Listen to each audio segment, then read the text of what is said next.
is Tubabilly, and looky, my windshield is clean. I mean, there's some, it's old, but it's got some weathering on it, but it's clean, no more bugs. I went and washed my motorcycle today. It was nice and shiny. So shiny. It needs a wax, it needs a detail, but I took it to one of those little car wash things. You just spray it off. So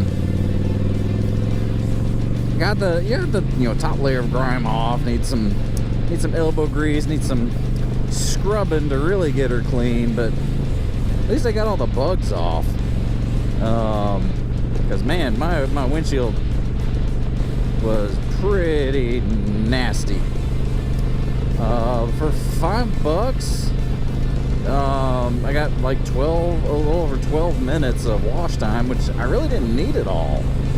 I sprayed the bug thing, like a bug getter offer stuff. Sprayed that on the windshield and headlights and mirrors, forks, where all the bugs were. Let that sit for just a minute while I got the rest of the bike wet,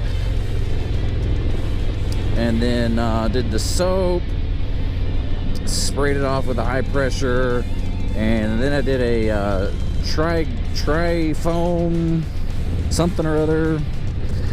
I don't know what it does, but it's supposed to do something.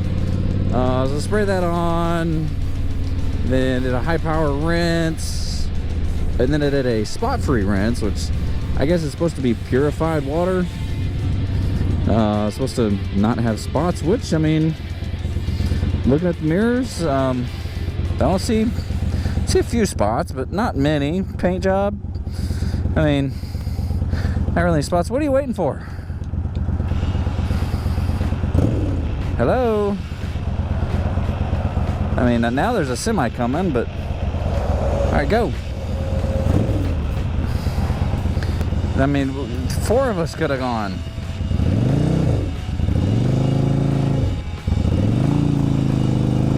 Oh, you wanted to get, see?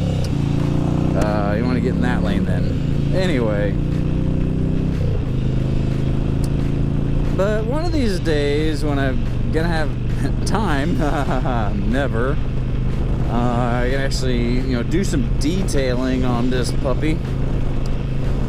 Get her nice and clean, sparkling, showroom-ish ready. I mean, let's be honest, she's got 54,000 miles on her.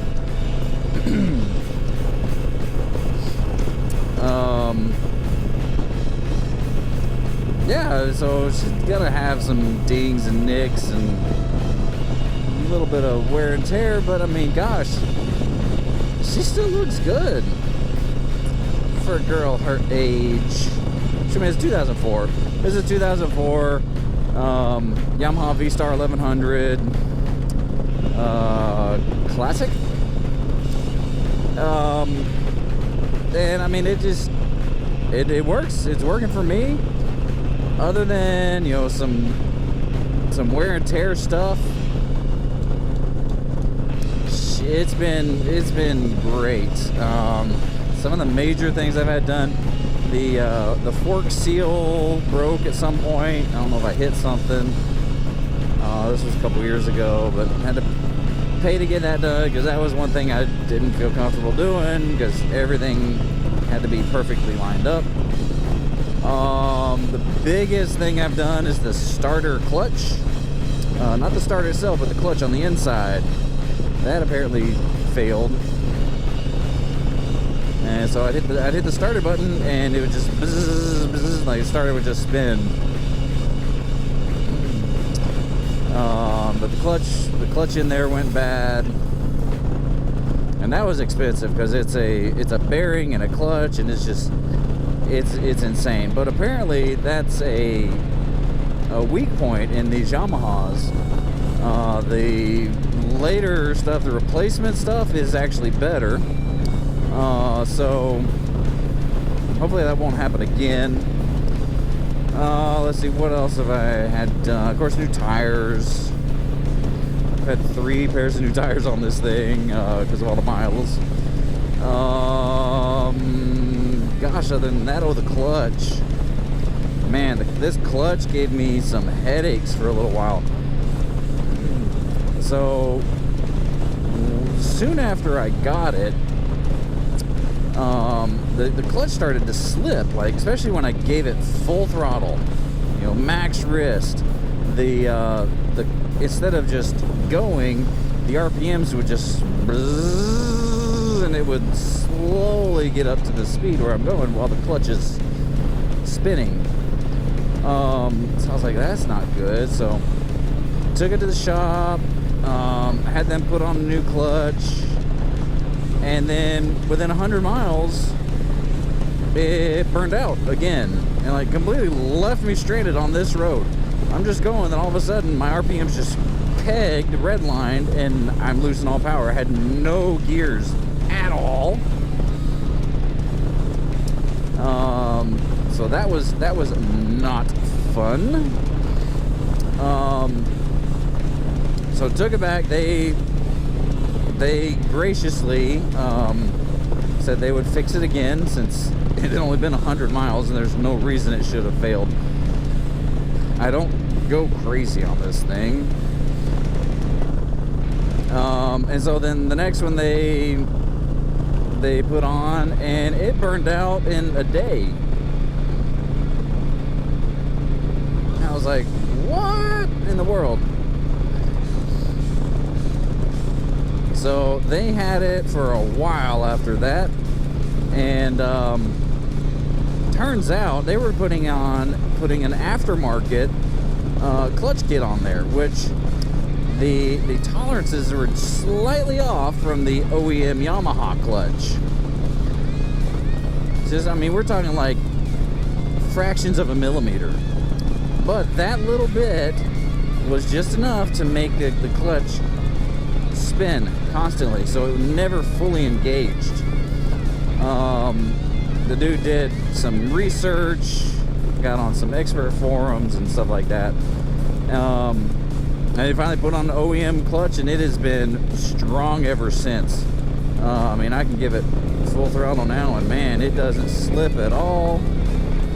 It takes me away, sucks me in the back of the seat.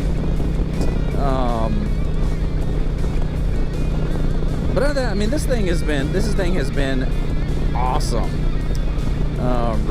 reliable.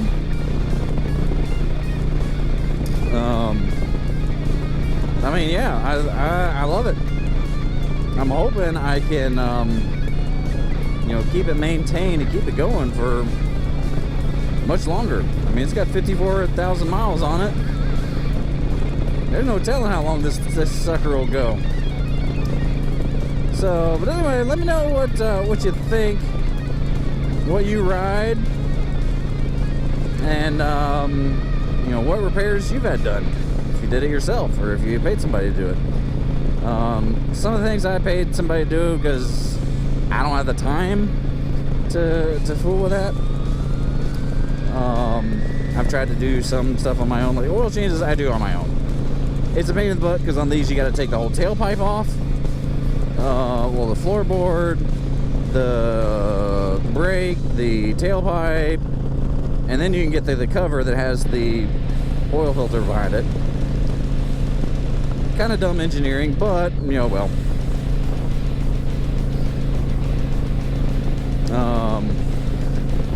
Other than that, you know, minor things here and there, adjusting and stuff like that, but major stuff, I usually take it somewhere because, I mean, one, I don't have time to sit and fiddle with it, but then I really don't have time to screw it up and then not have anything, not have a transportation, because this is my commuter.